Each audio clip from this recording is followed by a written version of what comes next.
এই পৃথিবীতে সবচেয়ে মূল্যবান জিনিস কি? ধন সম্পদ, ক্ষমতা নাকি খ্যাতি?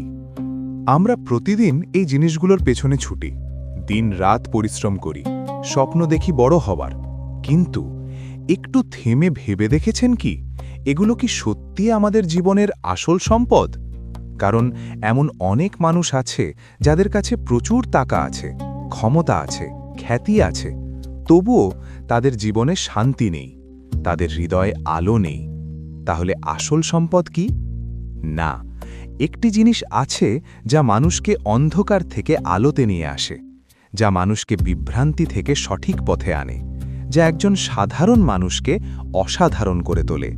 সেটি হলো জ্ঞান। আজকের গল্পটি এমন একটি হাদিস থেকে যা আমাদের শেখায় কেন জ্ঞান ছাড়া জীবন অসম্পূর্ণ। এই শিক্ষা নেওয়া হয়েছে সহিহ আল বুখারী থেকে। একটি সময় ছিল যখন পৃথিবী জুড়ে ছিল অন্ধকার। মানুষ জানত না কোনটা সঠিক কোনটা ভুল। অজ্ঞতা ছিল চারদিকে ছড়িয়ে। মানুষ কুসংস্কারে বিশ্বাস করত, পাথর, মূর্তি, এমনকি নিজের তৈরি জিনিসকেও উপাসনা করত। অন্যায়কে তারা স্বাভাবিক ভাবত, শক্তিশালী দুর্বলকে শোষণ করত। সত্য কথা বলা ছিল কঠিন। নারীদের কোনো সম্মান ছিল না, গরিবদের কোনো অধিকার ছিল না। এটি ছিল অন্ধকারের যুগ, অজ্ঞতার যুগ। ঠিক তখন আল্লাহ মানবজাতির জন্য পাঠালেন একজন পথপ্রদর্শক, নবী প্রফেট মোহাম্মদ সাল্লাল্লাহু আলাইহি ওয়াসাল্লাম। তিনি শুধু ধর্ম শেখাতে আসেননি, তিনি এসেছিলেন মানুষকে জ্ঞান দিতে। তিনি এসেছিলেন হৃদয়কে জাগিয়ে তুলতে। তিনি এসেছিলেন অন্ধকার ভেঙে আলো ছড়াতে। তিনি মানুষকে শিখিয়েছিলেন কিভাবে চিন্তা করতে হয়, কিভাবে সত্যকে চিনতে হয়, কিভাবে সঠিক পথে চলতে হয়। একদিন নবী সাল্লাল্লাহু আলাইহি ওয়াসাল্লাম একটি সংক্ষিপ্ত কিন্তু গভীর কথা বললেন। যার প্রতি আল্লাহ কল্যাণ চান তাকে দ্বীনের জ্ঞান দান করেন।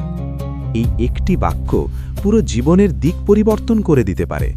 এটি শুধু একটি কথা নয়, এটি একটি চাবি যা সফলতার দরজা খুলে দেয়। সবাই ধনী হতে পারে না, সবাই বিখ্যাত হতে পারে না, সবাই ক্ষমতাবান হতে পারে না, কিন্তু আল্লাহ যাকে ভালোবাসেন তাকে জ্ঞান দেন। ভাবুন, আপনার কাছে যদি জ্ঞান থাকে, আপনি সঠিক সিদ্ধান্ত নিতে পারবেন, আপনি ভুল থেকে নিজেকে বাঁচাতে পারবেন, আপনি অন্যদেরও পথ দেখাতে পারবেন। এটি কোনো সাধারণ বিষয় নয়, এটি আল্লাহর পক্ষ থেকে একটি বিশেষ উপহার, একটি নিয়ামত যার মূল্য অপরিসীম। এই পৃথিবীতে মূলত দুই ধরনের মানুষ আছে, একজন জানে, আরেকজন জানে না। যে জানে সে আলোতে চলে, সে বুঝে, সে চিন্তা করে, সে সঠিক পথ বেছে নেয়। আর যে জানে না সে অন্ধকারে হাঁটে, সে সহজেই ভুল পথে চলে যায়। একজন জ্ঞানী মানুষ সঠিক ও ভুল পার্থক্য করতে পারে, কঠিন পরিস্থিতিতে সঠিক সিদ্ধান্ত নিতে পারে, নিজের জীবনকে সুন্দরভাবে গড়ে তুলতে পারে, অন্যদের পথ দেখাতে পারে। আর একজন অজ্ঞ মানুষ সহজেই প্রতারণার শিকার হয়, ভুল সিদ্ধান্ত নেয় এবং অনেক সময় নিজের জীবনকেও নষ্ট করে ফেলে। ধরুন, একজন ডাক্তার, যার জ্ঞান আছে সে মানুষের জীবন বাঁচায়, আর একজন অজ্ঞ মানুষ, সে নিজেও বিপদে পড়ে, অন্যকেও বিপদে ফেলে। ঠিক তেমনি দ্বীনের জ্ঞান একজন মানুষকে আখিরাতে বাঁচায়।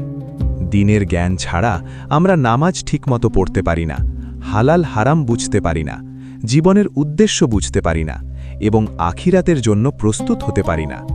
জ্ঞান ছাড়া জীবন দিকহীন একটি যাত্রা। আজ আমরা নিজেদের জিজ্ঞেস করি, আমরা কত সময় দিই জ্ঞান অর্জনে? আমরা কি শুধু দুনিয়ার জন্য পড়ি নাকি আখিরাতের জন্যেও? আমরা কি জানার চেষ্টা করি আল্লাহ আমাদের কাছে কি চান? আজ থেকেই শুরু করুন। প্রতিদিন 10 মিনিট কুরআন পড়ুন, একটি হাদিস শিখুন, একটি ভালো কথা জানুন এবং তা জীবনে প্রয়োগ করুন।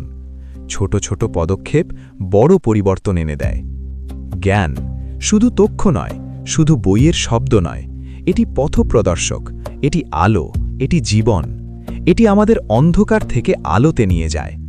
এই হাদিস আমাদের শেখায়, যদি আল্লাহ আপনাকে ভালোবাসেন তিনি আপনাকে জ্ঞান দান করবেন।